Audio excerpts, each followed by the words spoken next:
Good evening, everyone. Good evening, all the investor fraternity. On behalf of NJ family, मैं आप सबका स्वागत करता हूं. मेरा नाम नीलाश शर्मा है. I am the senior regional manager based out of Chandigarh.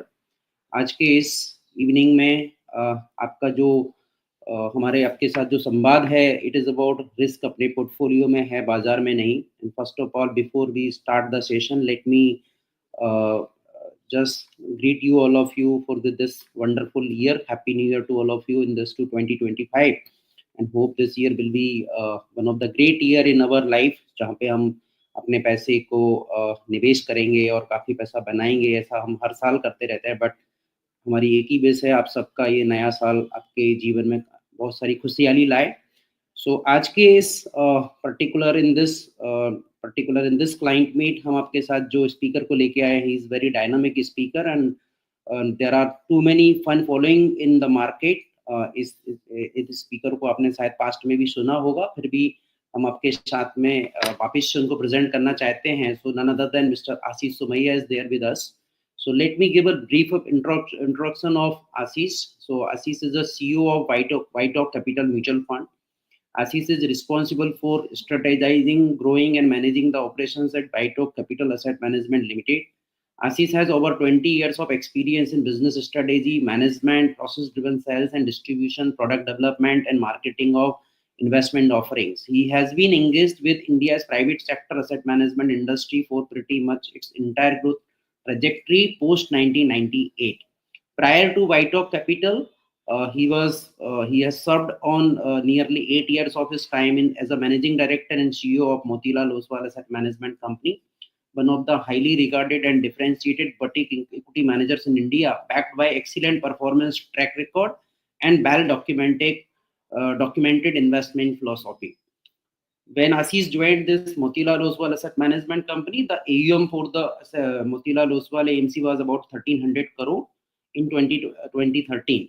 Motilal Oswal grew to 42,000 crore, more than 42,000 crore under his leadership during his tenure at Motilal Oswal AMC. Motilal Oswal was also awarded as a brand of the year at the CNBC India Business Leadership Award in 2018. Prior to Motilal Oswal AMC, he was heading sales and distribution of ICICI Prudential AMC for their mutual fund, PMS and real estate offering through multiple distribution channels across India and Middle East. He has led new product development, product management and communication and distribution channel delivery over a number of years. So this is all about Ashish with regards to his professional introduction. Let me also introduce him with a little bit of his education side. He is a Bachelor of Engineer in Polymer Science from Pune University, and after that he did his Masters in Management Studies in Finance from Narsi Monji Institute of Management Studies, Mumbai University. So with this, I would like to welcome Mr. Ashish Soomaiya over here, just to have the chit chat on this particular meeting. So welcome to Ashish ji on this call, sir.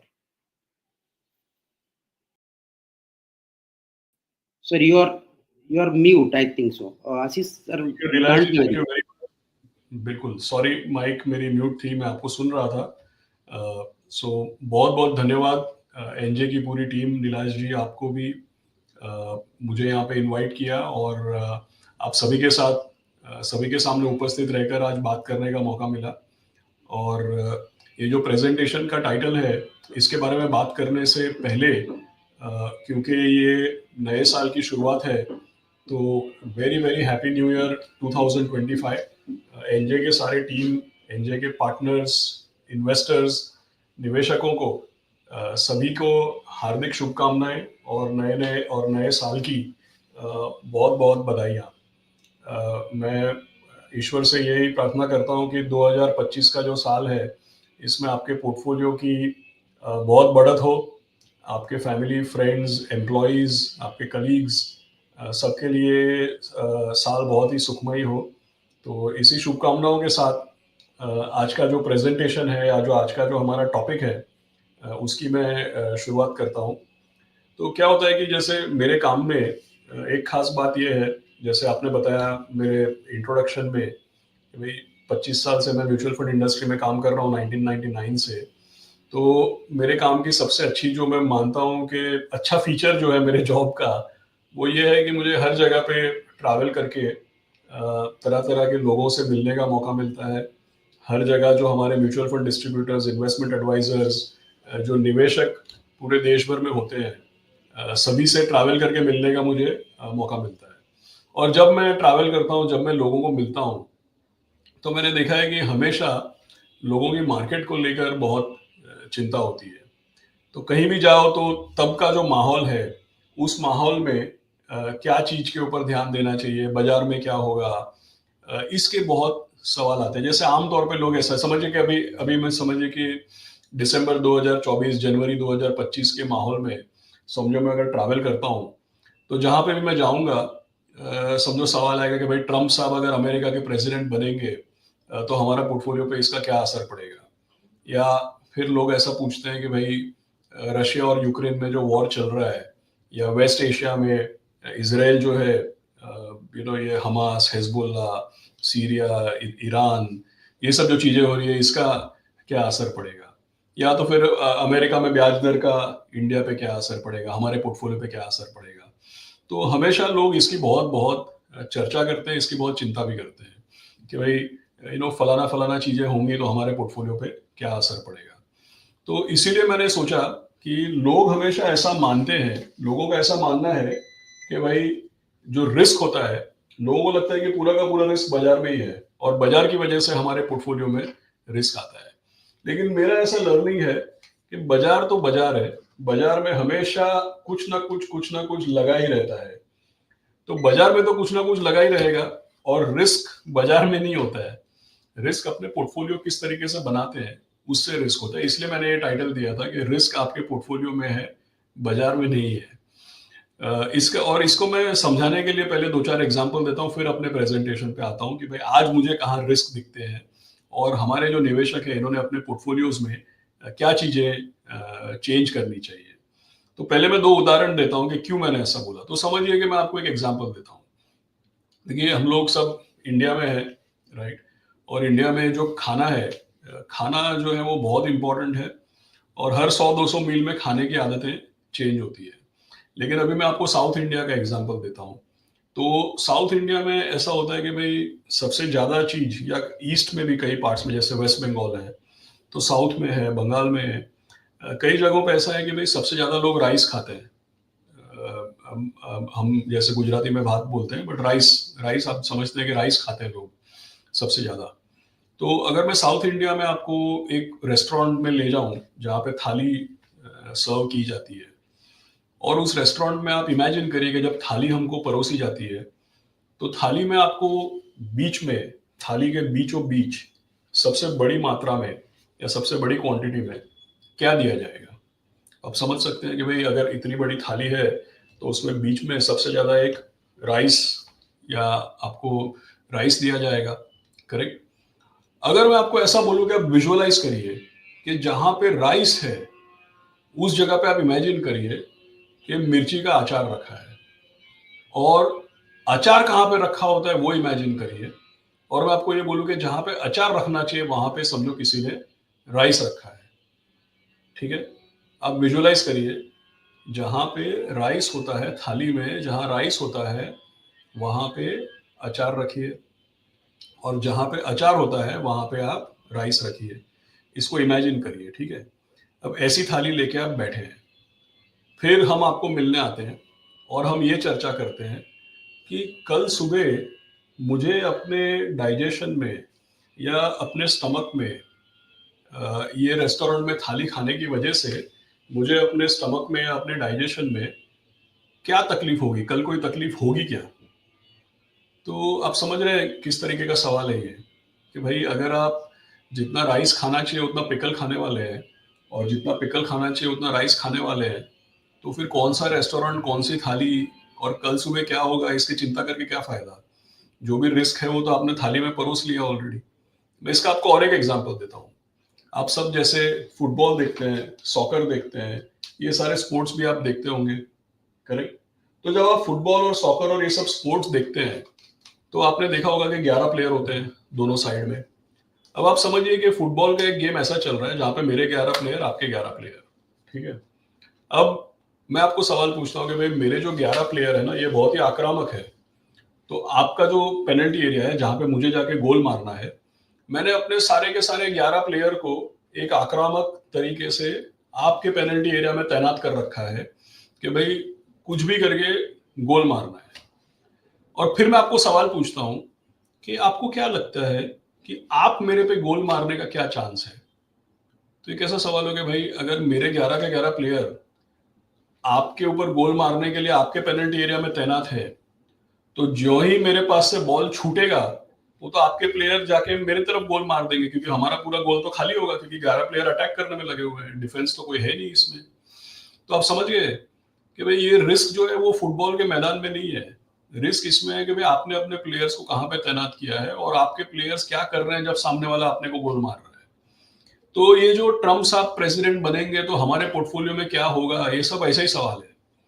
Trump साहब president बनेंगे, वो तो जब बनेंगे 20 जनवरी को, और वो बनेंगे तब वो क्या चेंज करेंगे, वो प्रेडिक्ट कर पाना आपके लिए, हमारे लिए नामुमकिन है।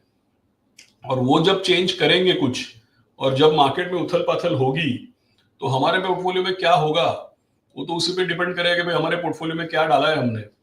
करेक्ट। मैं आपको और एक एग्जांपल देता हूँ। समझो कि आप कहीं पे रास्ते में खड़े हैं, ठीक है, आपने अभी गाड़ी पार्क की है, और गाड़ी से निकलते ही आप स्टारबक्स की दुकान में जा रहे हैं कॉफी लेने के लिए। आपने ड्राइवर को बोला कि ठीक है भाई, मैं कॉफी लेके आ रहा हूँ, 10 मिनट में मुझे वापस पिकअप करना। अब क्या हुआ कि आप उतरे, आपने स्टारबक्स से अपनी बढ़िया पसंद की कॉफी ली, शायद जैसे मैं लेता हूँ कैरेमल फ्लेवर की कोल्ड कॉफी, तो समझो मैंने स्टारबक्स से अपनी फेवरेट कॉफी ले ली। कॉफी लेकर के मैं सड़क के पास खड़ा हूँ और ड्राइवर का इंतजार कर रहा हूँ ताकि वो मुझे आकर के पिकअप कर ले। अब क्या है कि भाई मैं जब वहां पे खड़ा हूँ, ड्राइवर का इंतजार कर रहा हूँ, तो उतने देर में से कोई दौड़ के आता है, देखे बिना दौड़ रहा है समझो, मुझे धक्का लगता है और मेरे हाथ से कॉफी गिर जाती है। अब आप सोच के मेरे को बताओ, मेरे हाथ से कॉफी क्यों गिरी? आप बोलोगे कैसा सवाल है भाई, तुम्हारे ग्लास में कॉफी है तो कॉफी गिरेगी ना। तो वही बात है, अगर उसमें पानी होता तो पानी गिरता, अगर उसमें चाय होती तो चाय गिरता, अगर जूस होता तो जूस गिरता। तो ग्लास में से वही गिरेगा जो ग्लास के अंदर है। तो अगर आपका पोर्टफोलियो में ट्रम्प साहब के प्रेसिडेंट बनने से आपके पोर्टफोलियो को अगर धक्का लग गया, तो आपके पोर्टफोलियो का क्या होगा? आपके पोर्टफोलियो का वही होगा जो आपके पोर्टफोलियो के अंदर है, वही बाहर आएगा ना भाई, राइट। सो इसीलिए मैंने ये सारे आपको एग्जांपल दिए कि रिस्क अपने पोर्टफोलियो में होता है, रिस्क मार्केट में नहीं होता है। ये समझने वाली बात है, ये सोचने वाली बात है। लोग हमेशा मार्केट की चिंता करते हैं। भाई मार्केट की चिंता करने कोई मतलब नहीं है, मार्केट में हमेशा कुछ ना कुछ लगा ही होता है। 2 साल पहले 2022 में लोग बताते थे कि भाई थर्ड वर्ल्ड वॉर होने वाला है। जब तेल का दाम 130 था, लोग बोलते थे 200 हो जाएगा।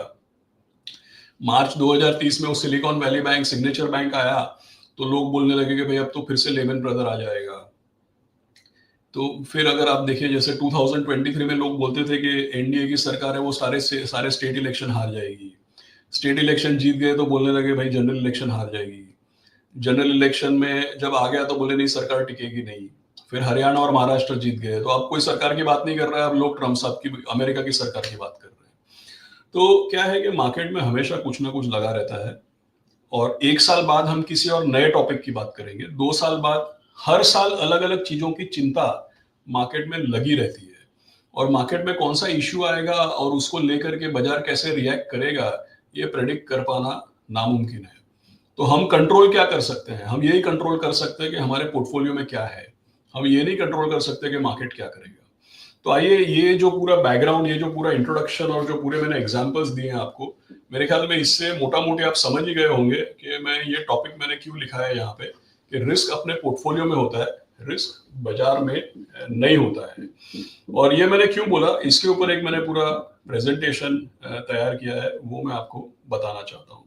तो सबसे पहले मैं शुरुआत वहां से करूंगा कि भाई लोग पिछले थोड़े समय में जो म्यूचुअल फंड के निवेशक है, जो म्यूचुअल फंड के एडवाइजर, इन्वेस्टर जो है, वो पैसा कहाँ लगा रहे हैं और कहाँ लगाना चाहिए, ये सब पूरा हम समझते हैं।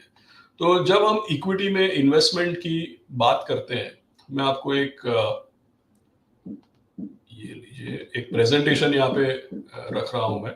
आपके सामने। उम्मीद है प्रेजेंटेशन आपको दिख रहा है। नीलाश जी अगर नहीं दिख रहा है तो आप कंफर्म करिएगा दिख रहा है नहीं दिख रहा है एक बार जरा। या जो हमारे दिख रहा है सर, दिख रहा है, it is visible sir. Yes.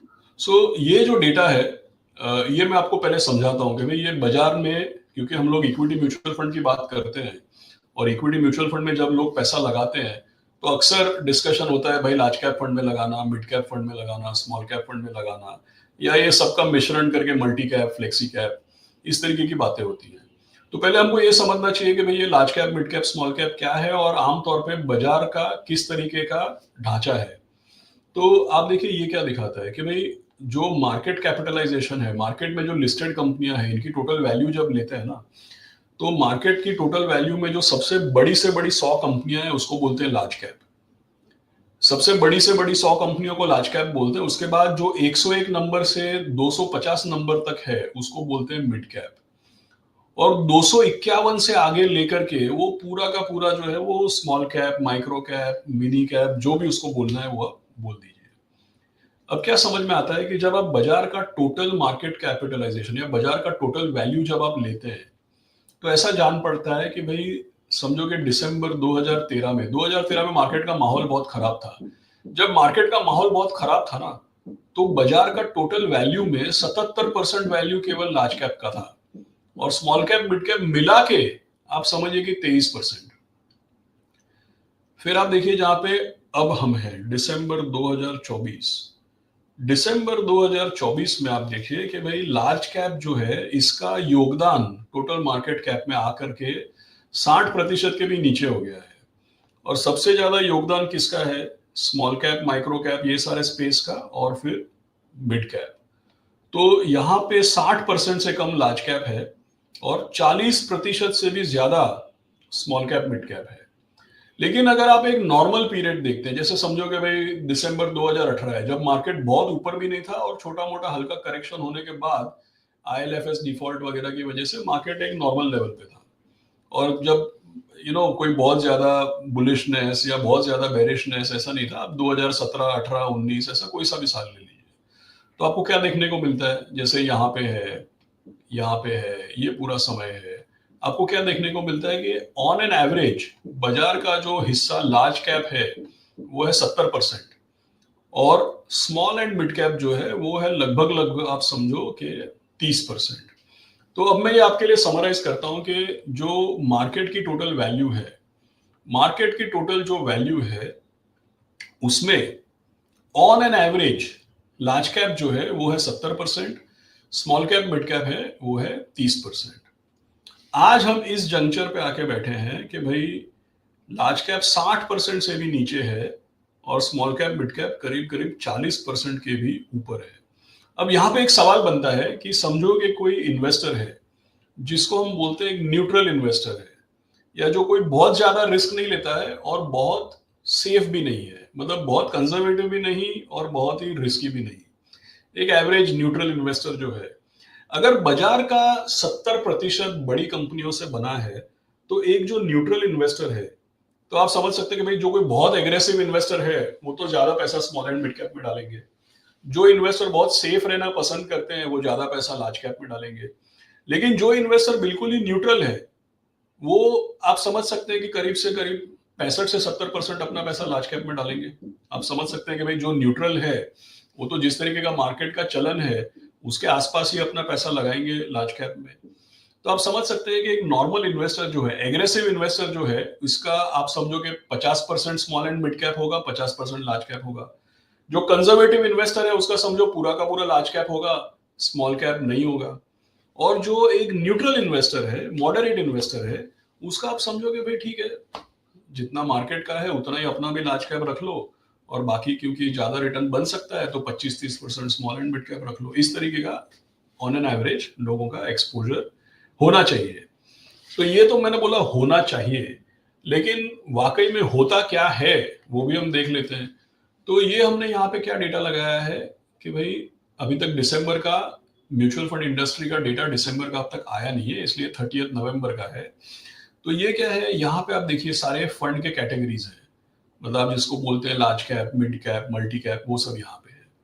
और यहाँ पे क्या लिखा है, last 12 month gross flow, net flow मतलब इनफ्लो माइनस रिडेम्पशन और AUM। तो आप देखिए कि इंडस्ट्री में 12 महीनों में करीब करीब 3.25 करोड़ मतलब 3,85,000 करोड़ इतना पैसा इंडिया में डोमेस्टिक निवेशकों ने लगाया है। ठीक है, अब इसमें से जैसा मैंने थोड़े समय पहले बताया कि भाई बाजार में तो लार्ज कैप 70% है, लेकिन लोग जब पैसा लगाते हैं तो लार्ज कैप में कितना लगाया, तो आप ये देखिए 3.25 करोड़ में से 17,430 करोड़ मतलब कितना हुआ, 5%। ठीक है, ये पिछले 12 महीनों का डेटा है।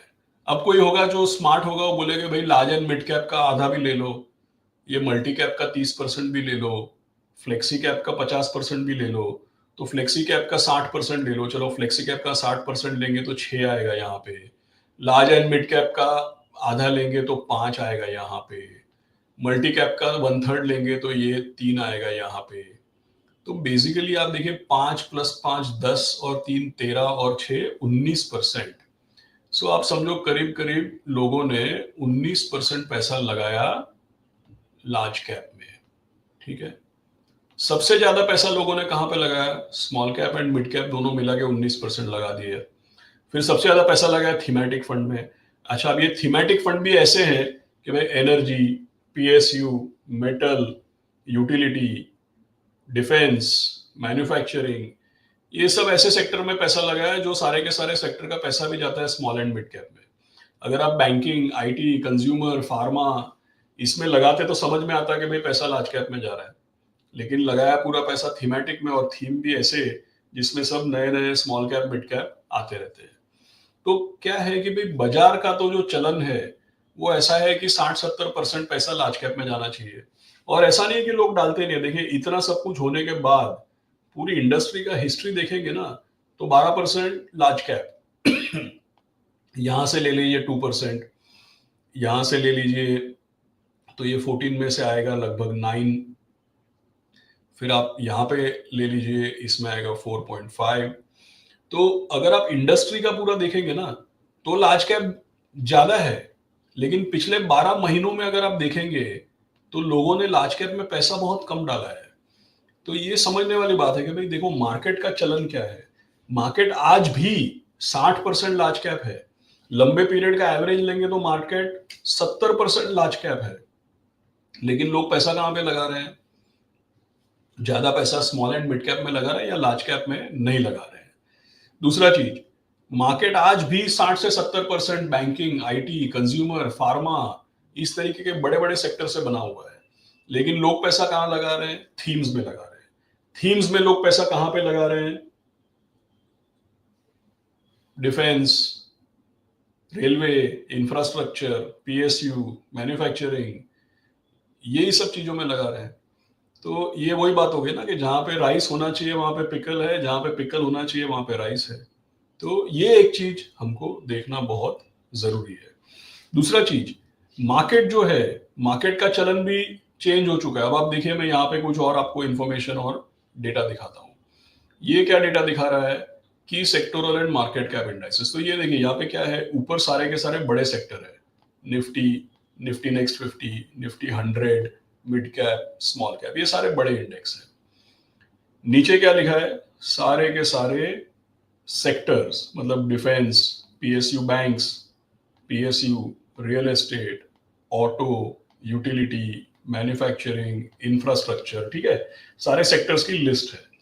और यहाँ पे क्या लिखा है, हर सेक्टर का रिटर्न 52 वीक हाई से क्या रिटर्न बना, एक महीने से क्या रिटर्न, लास्ट 3 मंथ्स, 6 मंथ्स, और फिर लंबे अरसे का रिटर्न 3 साल, 5 साल। तो खास बात देखने वाली क्या है मैं आपको बताता हूं। देखिए, लोग हमेशा ये जताते हैं कि भाई बाजार बहुत चल गया, लेकिन आप ध्यान से देखो ये क्या दिखा रहा है आपको। निफ्टी का जो रिटर्न है वो आप 1 साल, 2 साल, 3 साल, 5 साल कोई सा भी समय ले लो, निफ्टी का रिटर्न जो है वो 10 से 15% है। इसका क्या मतलब है कि भाई जितना लोग जताते हैं उतना निफ्टी चला नहीं है। थोड़े समय पहले मैंने आपको बोला कि मार्केट के 50-60% तो अभी भी banking, financial, IT, pharma, health care, ये सब है। तो आप यहाँ पे देखो, ये है हेल्थ केयर। अब हेल्थ केयर का क्या परफॉर्मेंस है लंबे अरसे में? पिछले 1 साल में बढ़ा है, लेकिन लंबे अरसे में ठीक ही रिटर्न दिया है। फिर आप देखिए, जैसे यहाँ पे आईटी, तो आईटी का रिटर्न भी पिछले 1 साल में रिकवर हुआ है। लंबे अरसे में आप देखो 3 ईयर रिटर्न 6%। फिर आप ईएसजी, गुड गवर्नेंस, मतलब अच्छी क्वालिटी, अच्छी कंपनियां, इसका रिटर्न देखो निफ्टी के बराबर है। फाइनेंशियल सर्विसेज आप देखो निफ्टी से कम रिटर्न दिया है। बैंकिंग, आप प्राइवेट सेक्टर बैंक्स देखो, इसमें भी निफ्टी से कम रिटर्न दिया है। सारे के सारे बैंक्स मिला के देख लो, निफ्टी से कम रिटर्न दिया है। फिर आप यहाँ पे एफएमसीजी ले लो, एफएमसीजी का रिटर्न निफ्टी से कम है। फार्मा का रिटर्न अभी यहाँ पे चला है, लेकिन यहाँ पे अगर आप देखो तो निफ्टी के थोड़ा ही ऊपर है। तो आपको क्या देखने को मिल रहा है कि अगर निफ्टी जो है, निफ्टी का रिटर्न 10, 12, 15%, जो उसके एवरेज के आसपास ही है। निफ्टी का कोई बहुत ज्यादा, मतलब कोई मार्केट में अति हो गई, कोई बबल आ गया, ऐसा कुछ नहीं हुआ निफ्टी में। निफ्टी के साथ जो बड़े बड़े सेक्टर्स हैं, banking, IT, pharma, consumer, pharma का थोड़ा रिटर्न बढ़ा है, बट अगर आप देखें बैंकिंग, आईटी, कंज्यूमर, ये सारी चीजों का रिटर्न, जैसे यहाँ पे लिखा है कंज्यूमर डिस्क्रेशनरी, ये सबका रिटर्न निफ्टी से थोड़ा ही ऊपर है। लेकिन आप यहाँ पे देखो, जैसे डिफेंस, पीएसयू बैंक, ये सब का रिटर्न देखो कैसा है। ये सब ने निफ्टी से 2, 3, 4 गुना ज्यादा रिटर्न दिया है। समझो डिफेंस का सेक्टर, डिफेंस के सेक्टर का 5 साल का कंपाउंडेड रिटर्न 55% है, 3 साल का रिटर्न 71% है। तो देखने वाली बात क्या है कि जब लोग बोलते हैं कि ओहो हो मार्केट में अति हो गई, मार्केट बहुत चल गया, तो भाई ऐसा है कि निफ्टी जो है उसको देख करके ऐसा नहीं लगता है कि मार्केट बहुत चल गया है। बैंकिंग, आईटी, कंज्यूमर, ये सबको देख करके ऐसा नहीं लगता है कि मार्केट बहुत चल गया है। कहाँ पे बहुत चला है? Defence, PSU bank, PSU in general, real estate, auto, utility, ये सब चीजें बहुत चल गई है। और एक खास बात, अब आप यहाँ पे देखो since 52 week high, 1 month, 3 month, 6 month, तो क्या देखने को मिल रहा है? यहाँ पे जो चीजें बहुत चली हैं वो यहाँ पे सब गहरे रेड में है, और यहाँ पे जो चीजें नहीं चली हैं उनका आप देखो, वो या तो ज्यादा रिटर्न दे रही है या तो कम गिर रही है। करेक्ट? आप देखो जैसे पिछले 6 महीने में आईटी का रिटर्न कितना है? 20%। हेल्थ केयर का रिटर्न कितना है? 19%। पिछले 6 महीने में डिफेंस का रिटर्न कितना है? -10%। PSU -11, PSU -9, real estate negative, auto negative, utilities negative, manufacturing negative, infrastructure negative.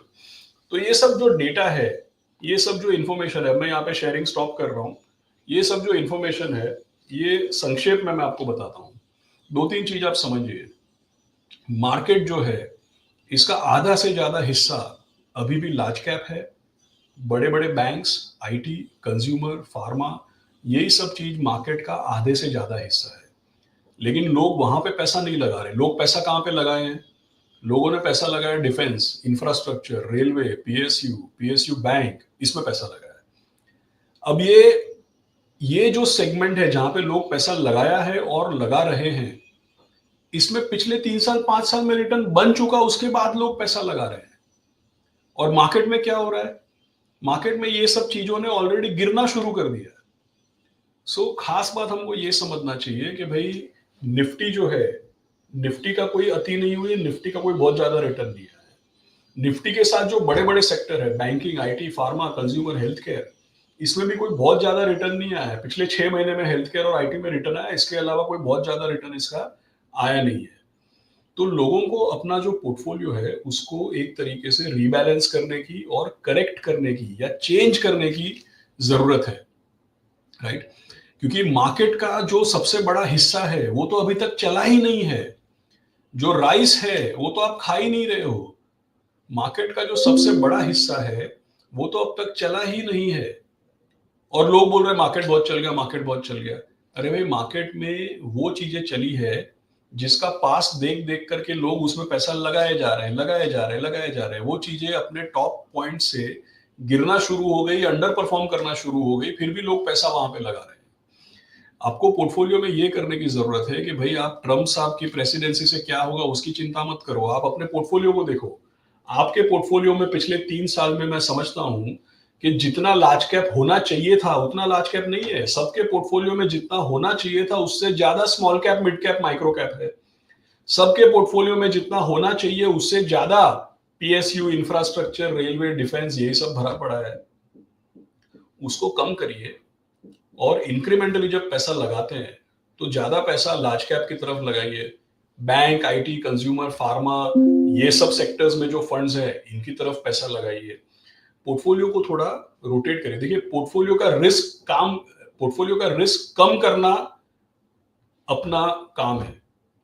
Portfolio का रिस्क कम करेंगे तो फिर ट्रम्प साहब क्या करेंगे क्या नहीं करेंगे उससे कोई अंतर नहीं पड़ेगा। पोर्टफोलियो का रिस्क कम करके ऐसे सेक्टर्स या सेगमेंट्स में जाएंगे जो अब तक चले ही नहीं है और ज्यादा वैल्यूएबल हो चुके हैं, या जिसमें ज्यादा वैल्यू है, या जिसमें आगे जाकर के ज्यादा परफॉर्मेंस आने के चांसेस हैं, उस तरफ अगर आप अपना पोर्टफोलियो डालेंगे तो फिर पता नहीं कौन प्रेसिडेंट बनता है, आपको कोई फर्क नहीं पड़ेगा, आपका पोर्टफोलियो उससे आउट परफॉर्म कर सकता है। तो जो लोग पूरा का पूरा पैसा इक्विटी में लगाते थे, एग्रेसिवली लगाते थे, अब तक अच्छा रिटर्न बना है, लेकिन अभी मार्केट में काफी चेंजेस हो रहे हैं। जो सेक्टर बहुत चले हैं वो ऊपर के लेवल से गिरना शुरू हो गए, और जो सेक्टर नहीं चल रहे थे वो नीचे के लेवल से इंप्रूव होना शुरू हो गए। तो मार्केट में एक तरीके से मार्केट का कलर चेंज हो रहा है, एक तरीके से मार्केट का रुख जो है वो चेंज हो रहा है। पिछले 3 साल से हम सभी अचार खा रहे थे, पिछले 3 साल से हम सभी सामने वाले को गोल मारने की ट्राई कर रहे थे, लेकिन अब थोड़ा पोर्टफोलियो में स्ट्रैटेजी चेंज करने की जरूरत है। मार्केट भी ऐसे अंदेशे और मार्केट भी ऐसा सिग्नल दे रहा है बहुत क्लियरली, क्योंकि जो चीजें बहुत चली थी वो अंडर परफॉर्म होना शुरू हो गई है, जो चीजें नहीं चल रही थी वो ऊपर जाना शुरू हो गई है। तो उसके मुताबिक अपने पोर्टफोलियो में भी चेंजेस करना जरूरी है। जिस किसी के भी पोर्टफोलियो में बहुत ज्यादा micro cap, small cap, mid cap है वो थोड़ा लार्ज कैप की तरफ आइए। जिस किसी के भी पोर्टफोलियो में value, cyclical, small cap, micro cap, poor governance, ये सब चीजें ज्यादा है, वो सब वैल्यू के बजाय ग्रोथ, सिक्लिकल के बजाय सेक्युलर कंपनीज, पुअर गवर्नेंस के बजाय गुड गवर्नेंस की कंपनीज, और अच्छे क्वालिटी की कंपनीज की तरफ जाएं तो उनका पोर्टफोलियो आगे जाकर के बेटर परफॉर्म कर पाएगा, मार्केट के उतार चढ़ाव में बेटर बिहेव करेगा पोर्टफोलियो। तो ये चेंजेस करने की जरूरत है। जो लोग बहुत aggressively small cap, micro cap, mid cap में डालते हैं उनको थोड़ा लार्ज कैप में डालने की जरूरत है। जो लोग बहुत एग्रेसिवली पूरा पैसा केवल इक्विटी में डालते हैं उन लोगों को बैलेंस्ड एडवांटेज या हाइब्रिड फंड्स में डालने की जरूरत है।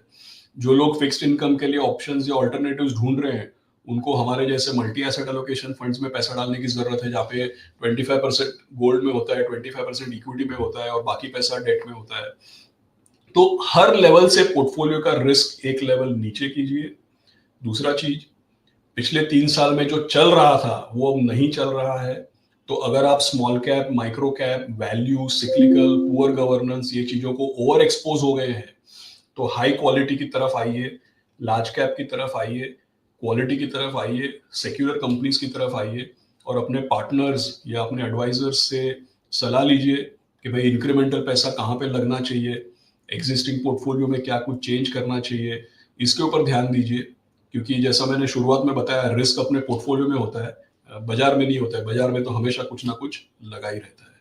तो अब यहाँ पे मैं अपना प्रेजेंटेशन पॉज करूंगा, फिर से नीलाश जी के पास चलते हैं। अगर कोई क्वेश्चंस है तो उसका आंसर देंगे। Thank you. जी sir, thank you very much sir. काफ़ी अच्छे से आपने पोर्टफोलियो का पूरा पोस्टमार्टम कर दिया है, एंड हमें जो समझ में आया, जो piece of advice what I can take from your presentation, वो मुझे इतना ही समझ में आया कि मार्केट इन जनरल जो पोर्टफोलियो टिल्टेड होता है वो लार्ज कैप तरफ होता है, mid and small cap in general कम होता है। बट पिछले 2-3 सालों में मिड एंड स्मॉल कैप और different kind of sector and thematic fund में पैसे का जो मूवमेंट हुआ है वो बहुत ज़्यादा हुआ है, एंड साइड ग्लास देख के हम लोग गाड़ी ज़्यादा चला रहे थे, ना कि फॉरवर्ड लुकिंग, राइट। सो ये अच्छी एक एडवाइस आपसे समझने को मिली, एंड आपने काफ़ी अच्छे से जो एग्जांपल्स प्रेजेंट किए, राइस वाला, पिकल वाला, या आपके गोल का, तो इससे आई थिंक सो इससे बेटर एक्सप्लेनेशन कुछ मिल नहीं सकता है। फिर भी सर कुछ सवाल हैं, एंड कुछ बहुत सारे सवाल तो ऐसे हैं जिसमें सब आपको थैंक यू बोल रहे हैं फॉर योर एडवाइस, बट 1-2 सवाल कुछ लोगों ने ऐसा भी पूछा है कि हर टाइम जब आशीष सर के साथ इंटरेक्शन होता है तो आशीष सर हमेशा एक ईपीएस वाला स्टोरी बताते हैं कि कैसे ईपीएस ग्रोथ आती है, उससे मार्केट थोड़ा लंबे समय में हम उसको देख सकते हैं, फॉरवर्ड लुकिंग देख सकते हैं कि भाई this is what will be the real growth in our portfolio in the coming time. तो सर थोड़ा सा लाइट दी उसके ऊपर, आप पुट अप कर दें तो। बिल्कुल, श्योर। सो फिर से प्रेजेंटेशन के ऊपर चलते हैं, जस्ट अ मिनट। तो ये इसी प्रेजेंटेशन में इसको हम सर्कुलेट करेंगे नीलाश जी, जब अपना सेशन खत्म हो जाएगा उसके बाद ये प्रेजेंटेशन भेजेंगे आपको, आप भी जी सर्कुलेट सर। करवाइएगा इसको। तो देखिए जी ये लंबे अरसे की अपनी हिस्ट्री है, राइट। बेसिकली मैं पहले समझा देता हूँ अपने निवेशकों को और पार्टनर्स को। तो ये जो एक्स एक्सिस है इस ग्राफ का, ये है फाइनेंशियल ईयर 1993 से लेकर के अभी पिछला जो 2024 फाइनेंशियल ईयर खत्म हुआ वहां तक। और ये जो ग्रीन कलर के जो यहाँ पे बार्स आपको दिख रहे हैं, वो है सेंसेक्स की कंपनियों का मुनाफा। क्योंकि आप जैसे कई बार लोग वॉरेन बफेट साहब को कोट करते हैं कि भाई प्राइस इज व्हाट यू पे, value is what you get. तो ये जो सेंसेक्स को हम ट्रैक करते हैं, मार्केट कैपिटलाइजेशन, शेयर के दाम, म्यूचुअल फंड की एनएवी, ये सब चीजें जो है ये सब प्राइस है, प्राइस। लेकिन हम ये प्राइस पे क्यों करते हैं? क्योंकि उसके सामने हमको वैल्यू मिलती है। वैल्यू हमको क्या मिलती है? वो है कंपनियों का मुनाफा। क्योंकि जब हम किसी कंपनी के शेयर्स खरीदते हैं तो उस कंपनी के मुनाफे की हमको हिस्सेदारी मिलती है, भागीदारी मिलती है, इसीलिए हम लोग शेयर्स खरीदते हैं। और आमतौर पे ये देखा गया है कि सब लोग का नजर सेंसेक्स पे होता है। तो सेंसेक्स यहाँ पे आप देखिए 80,000, 70,000, 60, 40, ये सेंसेक्स का लेवल है, वाई एक्सिस, राइट। ये ब्लू कलर की लाइन है, वो सेंसेक्स है। तो हमेशा लोगों की नजर सेंसेक्स पे रहती है। लेकिन सेंसेक्स तो क्या है? Sensex is the price. इसलिए मैंने बोला प्राइस इज व्हाट यू पे, value is what you get. इसकी वैल्यू कहाँ पे? वैल्यू यहाँ पे है, राइट। वैल्यू किस चीज से दर्शाती है? अर्निंग पर शेयर, मतलब कंपनियों का मुनाफा। तो अब देखिए यहाँ पे ये दिख रहा है मार्च 93 से लेकर के मार्च 2024, पूरे मेरे ख्याल में 32 फाइनेंशियल ईयर यहाँ पे आ गए, राइट। ये 32 फाइनेंशियल ईयर में हिस्ट्री क्या दिखाती है?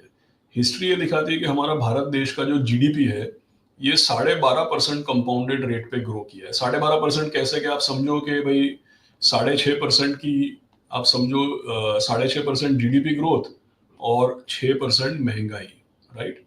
तो टोटल अगर आप करेंगे 6.5 से 7% जीडीपी ग्रोथ और 5 से 6% की अगर महंगाई का दर बताते हैं, तो नॉमिनल जीडीपी ग्रोथ जो है वो 12.5% ग्रो करती है, ग्रो किया है ऑलरेडी। सेंसेक्स की कंपनियां जो लार्ज कैप है, उसका जो इंडेक्स है, उन कंपनियों का मुनाफा भी लगभग 12.5% कंपाउंडेड ग्रो किया है। और इसके साथ ही साथ जो सेंसेक्स है, सेंसेक्स भी 12% प्लस डिविडेंड यील्ड। तो आप समझोगे 2% का लगभग डिविडेंड यील्ड होता है, 1.5 से 2% का। तो आप समझो लगभग 14% की रफ्तार से सेंसेक्स भी कंपाउंड हुआ है।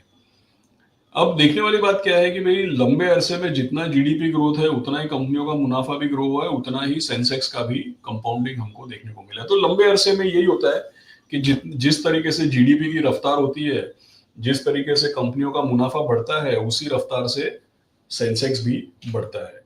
अब क्या होता है कि भाई बाजार का तो चलन है। देखिए हम, आप, हमारे निवेशक, हमारे पार्टनर सब मिला के जैसे बोलते हैं कि भाई market is the sum total of the opinion of millions of people. तो ये मार्केट का चलन है कि भाई 2-4 साल अच्छे गए तो लोग अज्यूम करते हैं कि भाई आगे सब अच्छा ही होगा। फिर 1-2 साल खराब आएंगे तो लोग अज्यूम करते हैं कि भाई सब खराब ही होएगा। तो मार्च 2020 आता है तो लोगों को लगता है हम ही लोग डायनासोर है, और अक्टूबर 2021 आता है तो लोगों को लगता है हमारा अमृत काल आने वाला है। तो आप देखो 1.5 साल में कितना लोगों का मूड चेंज हो जाता है। तो छोटे अरसे में काफी न्यूज आती है, ट्रम्प साहब प्रेसिडेंट बनेंगे, रशिया के ऊपर कोई मिसाइल फेंक देगा, ये सब चीजें चलते रहती है। छोटे अरसे में, छोटी अवधि में लोगों का मूड के ऊपर मार्केट डिसाइड होता है। लेकिन लंबी अवधि में किसी का मूड कोई मैटर नहीं करता है। लंबी अवधि में अल्टीमेटली जितना अर्निंग ग्रोथ है उतना ही मार्केट चलता है। और ये तो क्या, 1-2 साल की बात छोड़ो, 32 साल की हिस्ट्री है कि इंडिया में अर्निंग ग्रोथ 12.5% कंपाउंडेड है, और उतना ही मार्केट का भी चलन है। तो हम लोगों को नजर इस पे रखना चाहिए। आप देखिए पिछले 4-5 साल में ये ग्रीन कलर के जो बार्स है, ये स्काई स्क्रेपर बनते हुए नजर आ रहे हैं। पिछले 4-5 साल में काफी सॉलिड अर्निंग ग्रोथ है। 2025 का साल इतना अच्छा नहीं रहेगा, लेकिन फिर भी डबल डिजिट अर्निंग ग्रोथ है। और 2025, 2026 आने वाले थोड़ा समय जो है उसमें काफी बढ़िया अर्निंग ग्रोथ हमको देखने को मिल सकती है। और इसी के साथ मार्केट भी आप देखिए यहाँ पे जैसे 2014, 15, 16 यहाँ पे कुछ समय ऐसा था जहाँ पे अर्निंग ग्रोथ नहीं थी, तो मार्केट बार बार चलता और फिर गिरता, फिर चलता फिर गिरता। लेकिन जब से अर्निंग ग्रोथ आई है तब से आप देखिए मार्केट काफी सस्टेनेबल बेसिस पे ग्रो हो रहा है। उसके पहले हमने 2001 से 2008 भी देखा, यहाँ पे भी काफी भारी अर्निंग ग्रोथ है, तो मार्केट काफी सस्टेनेबली चला। तो लंबे अरसे में अर्निंग ग्रोथ मैटर करती है। और अभी जो हमारा माहौल है उसमें इंडिया की जो जीडीपी ग्रोथ है, इंडिया की जो कंपनीज है, इसका अर्निंग ग्रोथ भी बढ़िया से बढ़िया चल रहा है। तो मार्केट का एक्सपेक्टेशन भी हम लोगों को पॉजिटिव रखना चाहिए। लेकिन केवल इतना है, जैसा मैंने बताया, कि जो चीजें बहुत चल गई हैं वहां से हट के ऐसी जगहों पे जाए जो चीज बहुत ज्यादा चली नहीं है, तो आपका एवरेज परफॉर्मेंस बेटर हो सकता है। In short, EPS is permanent, which is going to grow. That's what I can Absolutely. see in that. Absolutely. So I think so. Most of the things is already covered in your during your presentation only.